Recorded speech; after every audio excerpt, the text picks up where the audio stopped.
Waalaikumsalam warahmatullahi wabarakatuh. Alhamdulillahilladzi ja'ala al-Islam rahmatan lil alamin wa faddala dinal Islami ala sya'iril adyan. Asyhadu an la ilaha illallah wahdahu la syarika lah wa asyhadu anna Muhammadan abduhu wa rasuluh.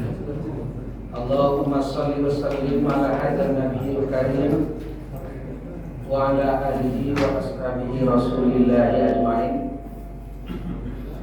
A'udzu billahi minasyaitonir rajim. Bismillahirrahmanirrahim. Alif lam mim.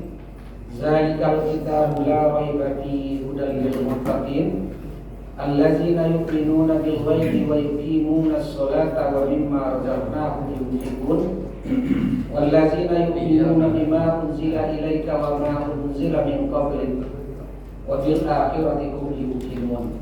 Ulaika ala hudan min rabbihim wa ulaika humul muflihun. Shadaqallahu azim.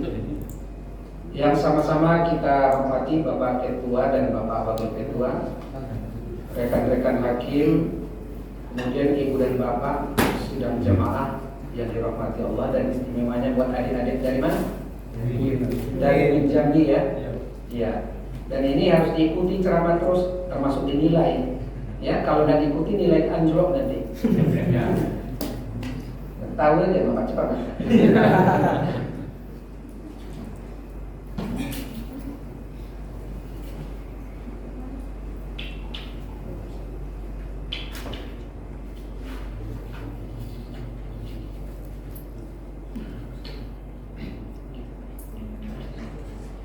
Baik ibu-ibu dan bapak-bapak, Jumat ini adalah Jumat barokah.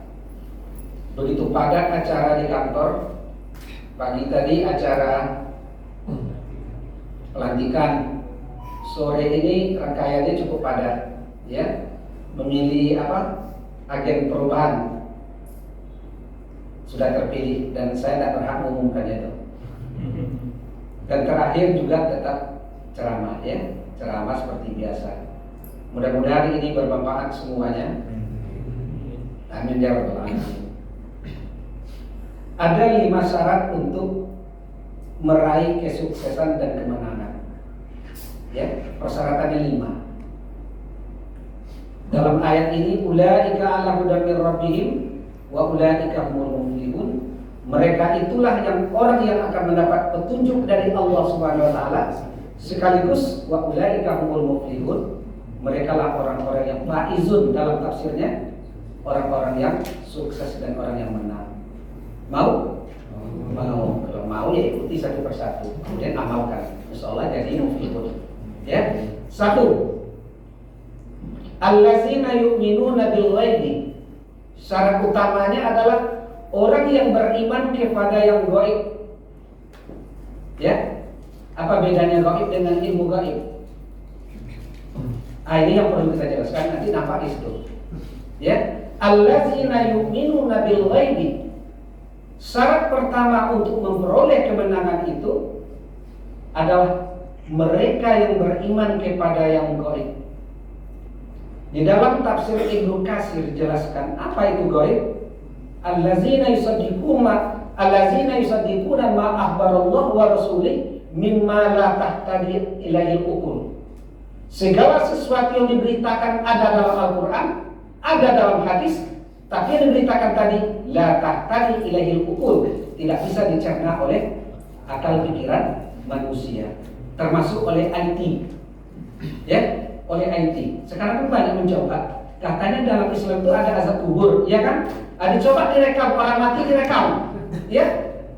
Itu kan gaib. Azab kubur itu persoalan yang baik, tapi la taqtadil uqul, alamnya sudah berubah.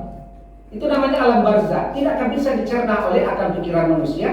Tapi apa yang bisa menerimanya adalah di sini katanya, kebenaran ada di dalam hati, membenarkan.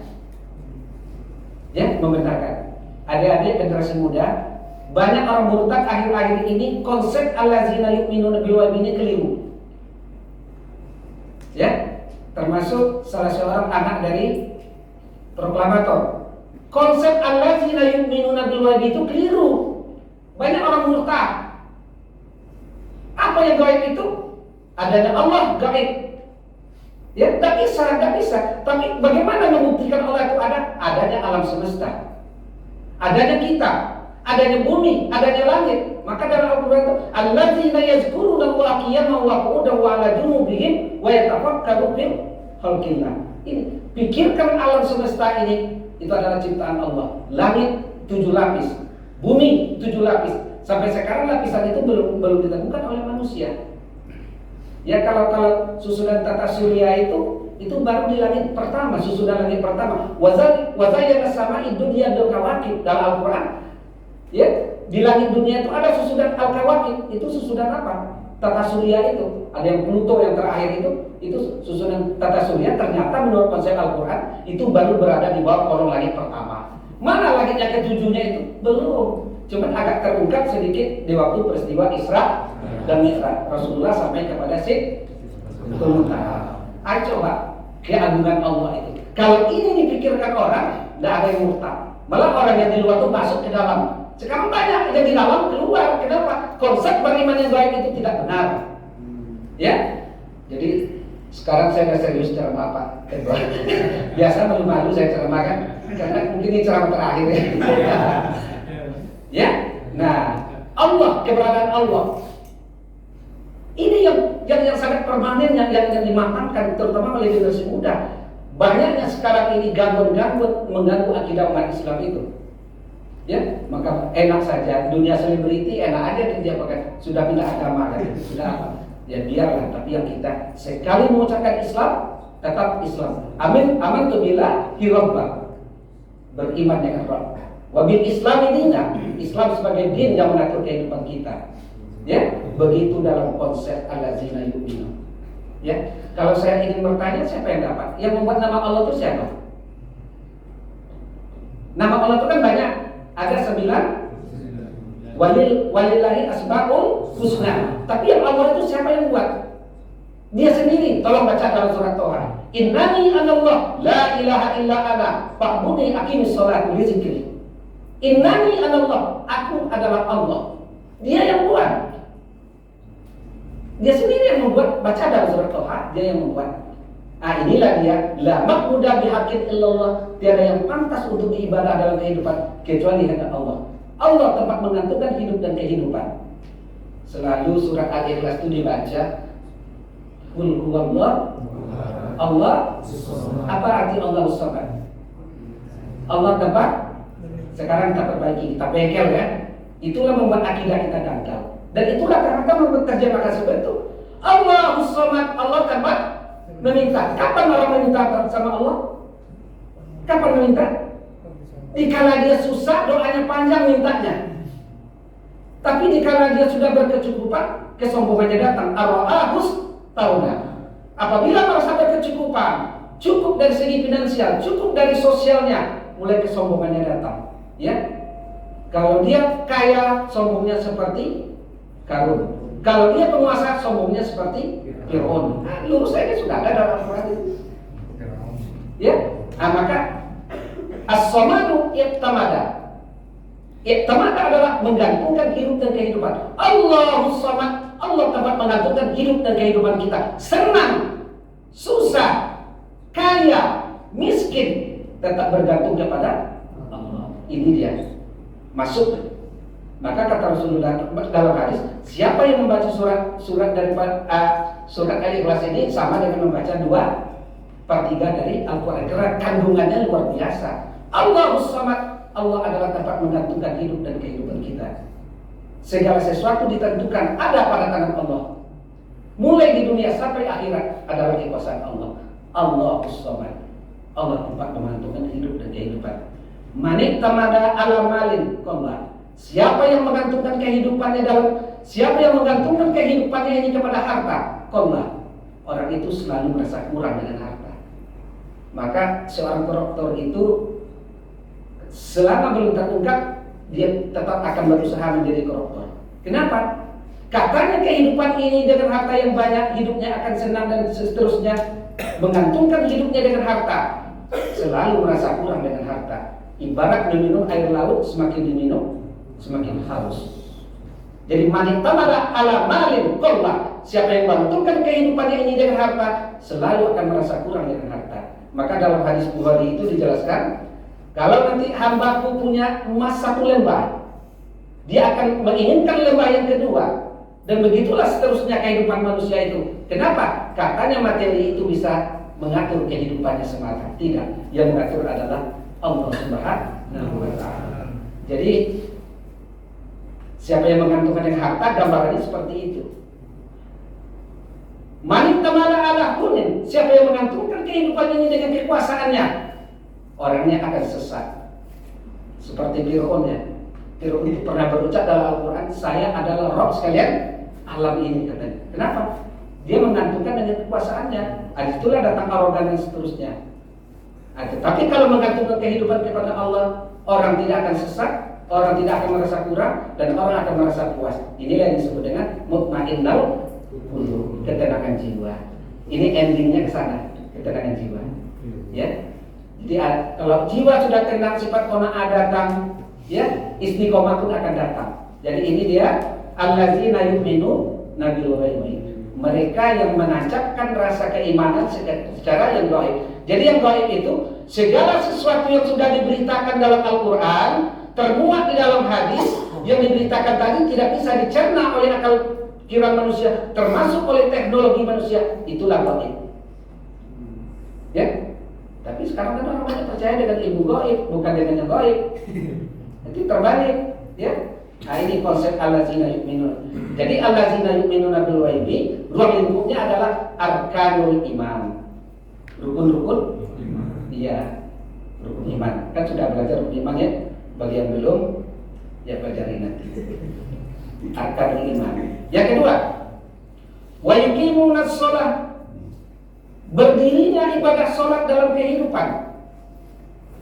Ini sudah disampaikan oleh Pak Bisman ya. Ya, wa yuqimunas shalah. Ya, wa yuqimunas shalah, berdirinya. Jadi bukan mengerjakan. Berdirinya sholat dalam kehidupan itu, apa maksud berdiri itu? Segala rentetan yang menyangkut dengan sholat itu tegak. Sholat tidak sah tanpa wudu. Wudu tidak sah tanpa air. Air tadi dibagi lagi. Ada namanya air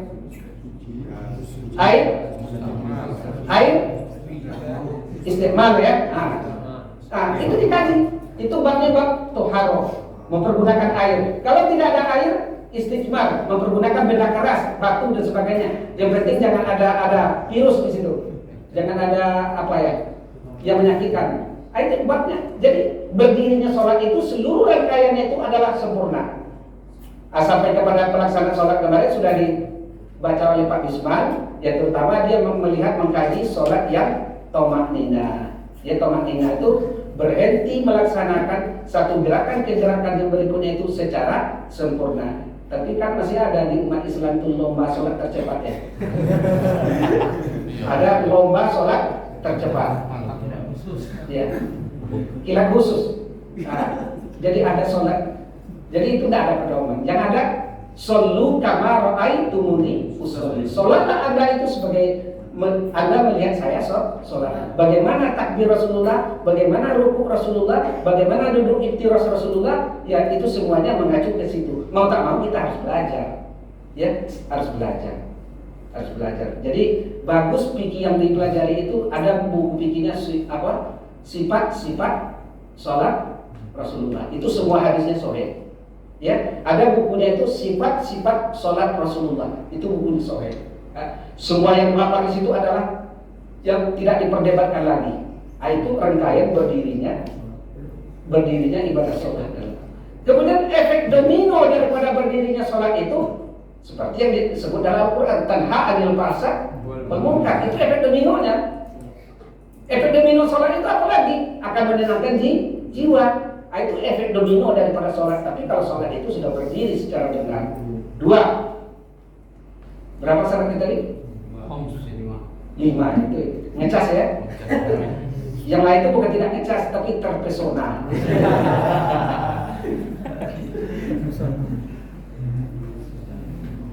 Jadi Peter tuh nengok saya ke bawah, kemarin lagi dia ceramah sekarang bocah. Karena tadi disuruh ini ceramah terakhir katanya. Waduh, mau berangkat. Wa mimma razaqnahum yunfiqun. Ini yang ketiga. Mimma litab'id. Min litab'id. Mimma sebahagian. Tidak seluruh diminta, sebahagian, malah sebagian kecil. Wa mimma razaqnahum yunfiqun. Sebagian dari rezeki yang kami berikan kepada kamu itu infakkan. Jadi perintah pertama dalam Islam menyangkut dengan mal, dengan harta adalah anfaq, nafako. Nanti dari nafako ini diolah, itu banyak jenisnya, bentuknya lagi. Ada namanya zakat kalau sudah memenuhi syarat-syarat zakat. Ya, ada namanya sedekah minus sedekatin, sedekah biasa. Ada namanya infak dan ada namanya nanti yang menyangkut dengan harta itu ya sedekah jariyah dan sebagainya. Tapi asal mula asalnya adalah wa mimma razaqnahum yunfiqun. Ya, sebahagian dari rezeki yang kami berikan kepada kamu tolong diinfakkan pada jalan Allah. Itu namanya mensyukuri. Apa arti mensyukuri itu? Mempergunakan yang diberikan oleh si pemberi itu sesuai dengan kehendak pemberi. Ya, yang memberi itu siapa? Allah. Kita pergunakan yang diberikan itu pada perbuatan-perbuatan yang diridhoinya. Ini diberi rezeki oleh Allah dipergunakan untuk judi, tidak benar. Ya, diberi rezeki oleh Allah main togel, tidak benar. Diberi rezeki oleh Allah berhubungan dengan sabu-sabu, ini lebih gawat lagi. Ya, itu tidak mensyukuri. Mensyukuri itu mempergunakan rezeki yang diberikan Allah itu sesuai dengan kehendak si pemberi itu di jalan yang benar. Ya, di jalan yang benar. Ini yang menyangkut mau maliyah. Wa mimma razaqnahum yunfiqun. Sudah berapa? 3, 4 lagi. Wallazina yu'minuna bima unzila ilaika wa ma unzila min qablik. Konsep wahyu. Ini berbicara adalah konsep wahyu. Kalau di perguruan tinggi di Usuluddin ini kajiannya adalah teologi Islam. Masalah teologi Islam.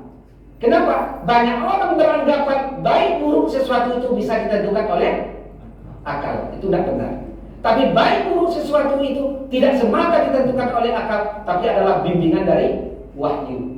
Maka konsep Al-Quran itu wallazina yu'minuna bima unzila ilaika wa ma unzila min qablik. Jadi Al-Quran dan kitab sebelum Al-Quran apa dia?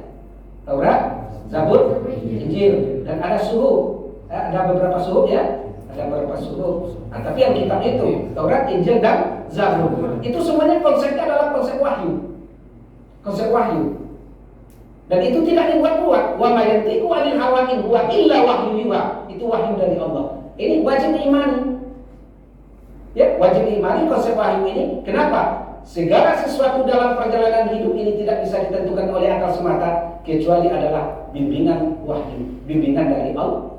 Kenapa? Allah yang menciptakan manusia, Allah juga yang memberi petunjuk perjalanan hidup manusia melalui wahyu, ya, melalui Al-Qur'anul Karim. Tapi keberadaan Al-Qur'an itu sudah banyak dia orang reaktualisasi ajaran Islam. Sudah enggak, katanya sudah usang. Otaknya yang terbatas dibilangnya Al-Qur'an yang usang, enggak apa lagi. Ini yang terbatas. Itu wahyu Allah terjamin.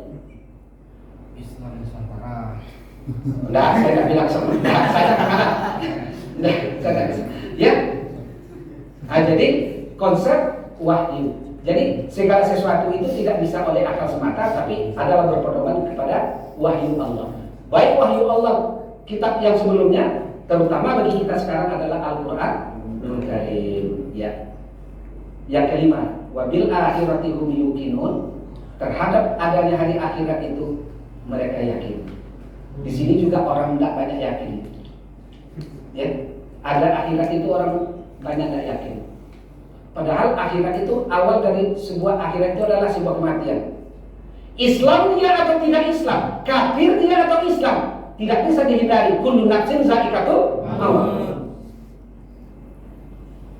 Ya, kalau siapa presiden Gorbachev ya, itu presiden siapa?